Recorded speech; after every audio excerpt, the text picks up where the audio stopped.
Pourquoi la France ne protège-t-elle pas sa population contre le risque aluminium? Tout s'est joué il y a 12 ans, quand le ministère de la Santé a enterré ce dossier.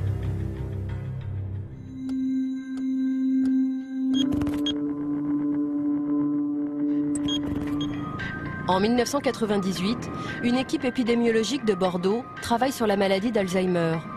Elle fait une découverte importante. Une forte teneur en aluminium dans l'eau du robinet pourrait être un facteur de risque de la maladie d'Alzheimer. C'est Jean-François Dartigues qui a supervisé cette étude. Elle a été publiée par son équipe à l'INSERM, un institut de recherche qui dépend du ministère de la Santé. Ses conclusions étaient formelles. L'aluminium multiplierait par 2 le risque de la maladie d'Alzheimer. L'exposition à un taux d'aluminium dans l'eau d'adduction supérieur à 100 microgrammes par litre était associée à un risque majoré de maladie d'Alzheimer, un risque à peu près augmenté de 50%. 100 microgrammes par litre, c'est la moitié de la norme actuelle. Cette information fait l'effet d'une bombe et les gros titres de France Soir. Le 14 octobre 1998, ce journaliste publie l'information. Voilà l'article qu'on avait sorti à l'époque, donc avec les déclarations de Jean-François Dartigues et d'un certain nombre de scientifiques. Enfin bon, ça a été donc l'explosion immédiate. Lorsque Roger Langlais contacte Jean-François Dartigues, le chercheur est catégorique sur ses résultats. J'ai appelé Dartigues, celui qui dirigeait l'unité de recherche.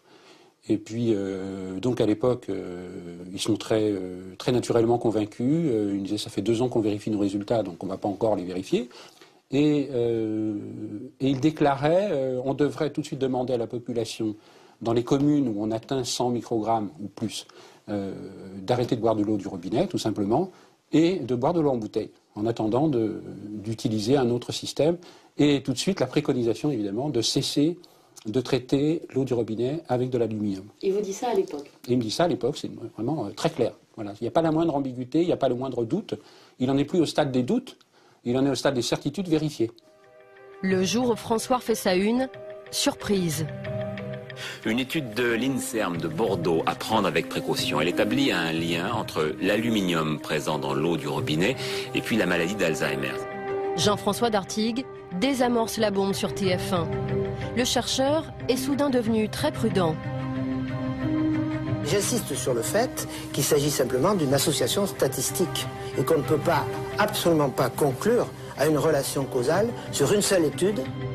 Pourquoi le scientifique a-t-il minimisé les conclusions de son étude? Le jour même, le chercheur Guy Berton était aux côtés de son collègue Jean-François Dartigues, juste avant qu'il n'accorde une interview à TF1. Selon lui, Jean-François Dartigues aurait reçu ce jour-là un coup de téléphone de Bernard Kouchner, alors secrétaire d'État à la Santé. Il a appelé Jean-François Dartigues au téléphone pour lui intimer l'ordre d'aller le soir même à TF1 et démentir les propos qu'il avait tenus, qui plus est lui-même, dans l'article, dans l'interview qu'il avait eu avec le journaliste de François et qui était rapporté dans l'article de François. C'est le ministre de la Santé qui l'appelle en personne ? Absolument.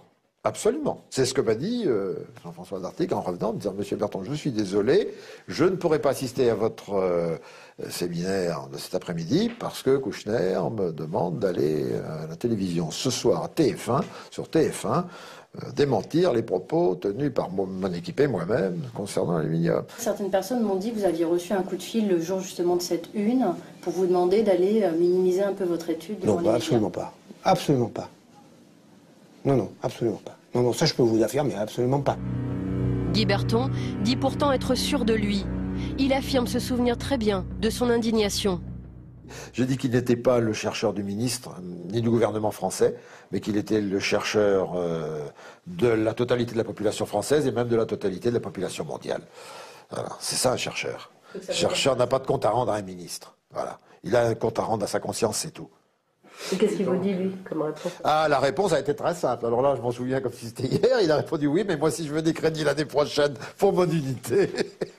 Voilà, c'est tout. Malgré nos multiples relances, la chargée de presse du ministre Bernard Kouchner n'a pas donné suite à notre demande d'interview. Je vous confirme que son emploi du temps est très chargé. Nous devons déjà refuser beaucoup de demandes d'entretien sur des sujets d'actualité essentiels. Les scientifiques vont se faire discrets, mais 2 ans plus tard, le ministère de la Santé commande tout de même une étude à l'AFSA. C'est l'organisme d'État qui veille sur la sécurité alimentaire des Français. En 2003, voici son rapport. 16 millions de Français boivent une eau traitée au sel d'aluminium. Près de 4 millions boivent même une eau qui dépasse la norme. Et pourtant, selon les experts de l'AFSA, il n'apparaît pas nécessaire de fixer pour les eaux une référence de qualité inférieure à 200 microgrammes par litre. Pour l'AFSA, l'affaire est réglée, on ne touche pas à la norme. Marie Favreau est directrice des risques sanitaires dans cet organisme. Aujourd'hui encore, elle est convaincue du bien fondé de cette décision.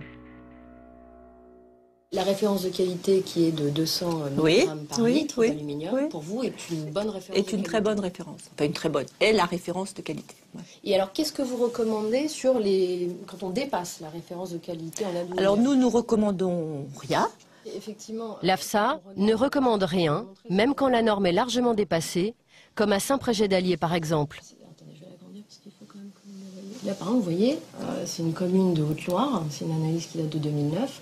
Il trouve en aluminium 1230 microgrammes par litre. Donc on est quand même 6 fois au-delà des références de qualité. Alors est-ce que cette eau doit être consommée ou pas? Je vous redis pour la dernière, je veux dire peut-être encore une fois de façon à être plus claire, que le rôle de l'AFSA, c'est de fixer ces fameuses limites de qualité et de les donner aux gestionnaires. Voilà. Son rôle ne va pas plus loin et ne peut pas aller plus loin. Mais est-ce que vous avez établi des recommandations sur les dépassements? Est-ce qu'on doit consommer ou pas en fait? C'est ça la question qu'on se pose. L'attaché de presse intervient.